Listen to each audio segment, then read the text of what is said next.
سربان هرت ما أنت وشيء غير عابد واقع طبعا سيدي نقول الله لكن دجال با إذا كوسوس على دجال كاسي وحنقول دجال أفرت بين جهون اللي قصوا ويراري طبعا دجال كاس مهد ليبان شلوق يحسن يسمبلوشا مقدشة كل ماي داود يرسول هذا حقوقي قدام بيجي هوبكي شرع الدردة دتك ديجانا الرير عبد واقعي قعنت كل جهن إمينك وحاسعون إياه كل ما حساسي أو حجرتك دتك دجاه عبد واقعي لا يشين وفدك سعود الدولة الصومالية يسدو كلمة من قبلتك الجلمدو طبعا وفد قاسي وحي كلها ديان وحجرتك أياه أنتوا ضبطن وبدن تهاي إنهم بكاسي قعنت الدولة اللي وسع عليه صورة كلمة تهاي إنهم بكاسي قعنت الدولة اللي وسع عليه حقاسي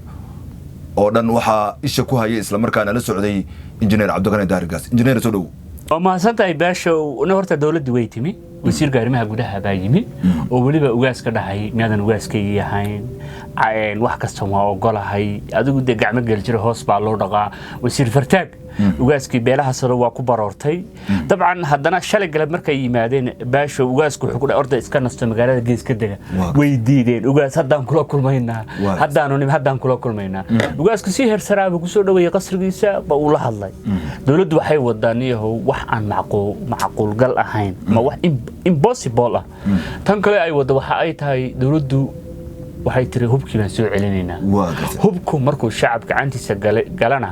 hatta 100 sano ha gaadho lama soo celin karo dawladuna qorshayaal badan bay wadaan oo dabcan ninkii hubka sheeganayay liibaan shuluq iyo mahasalaad iyo sambaloshe iyo xasan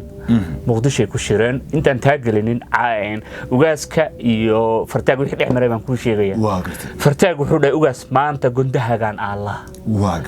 shaqadeyduna waxay ku xiran tahay hubka waan ka samreynaa hadaan dawladda federaalka sniper-da loo soo celiyo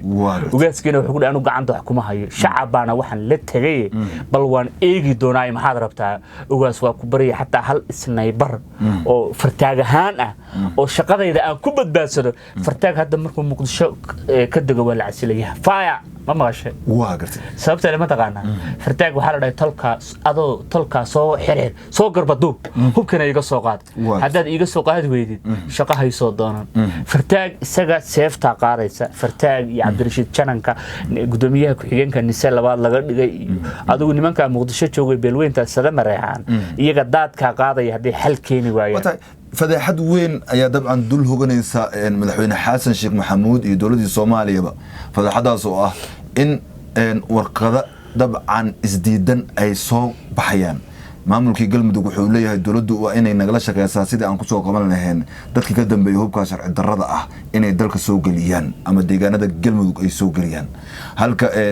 dawladda Soomaaliya hore warqad soo saarto ahayd in hubkaas uu ahaa sharci darro ah oo nisana ay galbinayeen marka wararka iskalaafsan waxay tahay sideen nisa u galbin kartaa hub sharci darro ah niyow ani ilaahay hadda waa yaabanahay dawladdu hadalada controversial ku hadlaysaa waxa fiican marka dad eedeynaysid ama aad wax sheegaysid wax sax dadku ma ciyaal dadku maaha dad children waa adult people way waana dad wax bartay inaad tiraahdo hub sharci darro nisa galbinaysay nisana ma sharci darro anu taas amalay nisana waa sharci darro hay'adda sirdoonguna waa al-shabaab oo kale tan kale taagan baasha waxay tahay sirbaan horta maanta u sheegaya reer caabud waaqo dabcan siday noqon Allah og laakiin dagaal ba idin ku soo socda dagaalkaasi wuxuu noqonayaa dagaal afarta been joon laga soo weeraray dabcan dagaalkaas mahad liibaan shuluq iyo xasan iyo sambalosha muqdisho ku kulmay saddexdood waxay go'aan ku gaareen waxay dhaheen xasanow haddii aanan wax weerarin oo wiilal hawiyaan dabka aan ku shuminin sidii Muuse bixi caruurtiisa dabka ugu shubi jiray waxba ma suurtoobayaan oo hubkaas mareexaan gacanta u galay bari muqdisho inta lagu yimaado ba fiilada xataa adiga lagaaga saaraya xasan waa inaan dagaal qaadnaa xasan markii hore waa isadkay marka dambe yees buu dhahay markaas ala dhahay sidee dagaal loo qaadaa marka Sanbalosha sirdoon ah wuxuu dhahay maleeshiyo beeladiyo ayaan dareeska ciidanka u xiraynaa marka aan dabka ku shubna iyagana la laayay dhawleen maleeshiya beeleed baa ciidan dawladeeda ku soo aaday baasha ma arkaysid maleeshiya beeleed baa dareeskii gorgor iyo harimcad iyo waran iyo ciidamadii militariga loo soo gelinaya xasan sheekh maxamuud waxa la dhahay inaad cali gaafo ama abgaalo dhan oo macawisleedii abgaalo inaad keentaa liibaan shuluqow sacad keen odaygii yaraa mahadna waxaa la dhahay dagaal wajiyo badan ayaa ku soo aadanaa leedahay dadka reer Cabudwaaq mahad waxaa la dhahay reerkaaga cayr badan ee cayran yaale soo kaxee odaygii xawaadle reerkiisu u tagay xawaadle waxay ku dhaheen warna dhaaf falaysa mina anagu daarood mareexaan weerara miyaad waalan tahay been anaa taayidin haysataay waa gartay saddexdii kale isaga iyo xasan iyo mahad iyo dabcan liibaan shuluq ciidamo hawiye u badan bay keeneen oo dirays loo geliyay diriiska marka loo galiyo waxa la rabaa in la weeraro ummadda hadhow markay meesha dhiig badan uu ku daato qurgooyo badan ay timaado waxa la leeyahay maleeshiya beeled Sacad iyo Salmaan ka socday abgaal baa in soo weeraray khalad bay ahayd dawladda Soomaaliya inaga mas'uul laakiin waa ben iyo naxli ay wadaan dawladdan magaalada Muqdisho ka arimisa waxaan leenahay reer Cabudwaaq hubkaas hesheen isku difaaca waa hanti maguuraan ah waana inay xalaal wata engineer dabcan tadawbulad ka hor ee markii Soomaaliya laga qaaday cunaqabateyntii hubka waayahan dabcan waxa socotay fadeexad dawladda Soomaaliya dul hoganayso arinta hubkaasi ma isleedahay Ethiopia waxay ka shaqeynaysaa in mar kale Soomaaliya dib loogu celiyo cunaqabateynta hubka wali horta waa runta hoggaan xumadu horta wax kasta way keentaa xasan sheekh maxamuud waxa la dhahay dabcan waa professor waa PhD holder laakiin aqoonta xasan sheekh maxamuud leeyahay ilaahay baa laga ma bariyo waa aqoon dhimatay waa gartay dabcan waxa fiican marka dhiiqa qashid inaad ka baxdid madaxweyne xasan sheekh maxamuud markuu qofku hogaamiyuhu markuu dhiiqa galo waxa fiican inuu yaqaan sida way looga baxo isagu ma yaqaan xasan sheekh maxamuud hunguri baa qaaday hunguriga qaadana waxay tahay hubkan almost wuxuu ku fadhiyay 17.8 milyan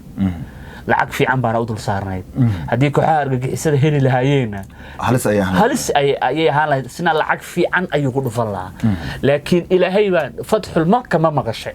ilaahay baa nasri wuxuu uga dhigay inay hubka qabsadaan beelweynta mareexaan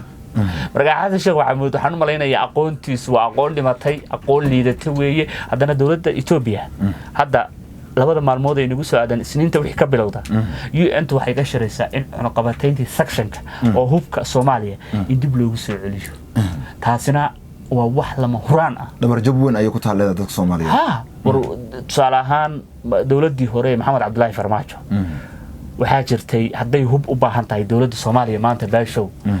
direct bay diyaarada ugu soo daabuli lahayd waa maxay dawladdan Wagner kan nimankii Ruushka ciidamada Ruushka ka dagaalamayay caloosho shaqaystayaal may noqotay dawladdii marka dawladdii waa Wagner Group leedahay dawladdii waa Wagner Group waa gabigoodu waa missionaries weeye waa caloosho shaqaystayaal waliba dhiiga bil aadanka ka macaashaya hubkaas maxay kula ahaan lahayd hadii kooxaha khawaarijta ay u gacan gali lahaayeen Soomaaliya baa noonaan lahayd hub tusaalahan aan ka dhex galo baaskooladaha lagu qabtay Cabudwaaq waxa jirta maaragtay baaskoolado afdhaadheer oo aan maba hadlayaanba waa lagu dilayaa hadda isnay baro almost 1 kilometer ka toogana waliga maaragtay waa hub halis ayuu ahaa leedahay hub halis weey geeyga Afrika hataa khatar buu ku yahay wata engineer ugu dambeyn dabcan kulankaas xasaasiga iminka wali ay leeyihiin wafdiga ka socda dawladda Soomaaliya iyo maamul goboleedka Galmudugba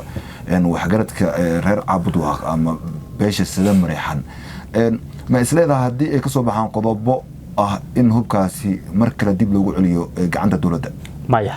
niyo hal mid baa jirta ugaasku kow wuxuu hor dhigay dawladda federaalka dadka xasuuqdeen magtoodii keena iyo dadka dhaawaca iyagina waxay leedahay maya hubkii baan rabnaa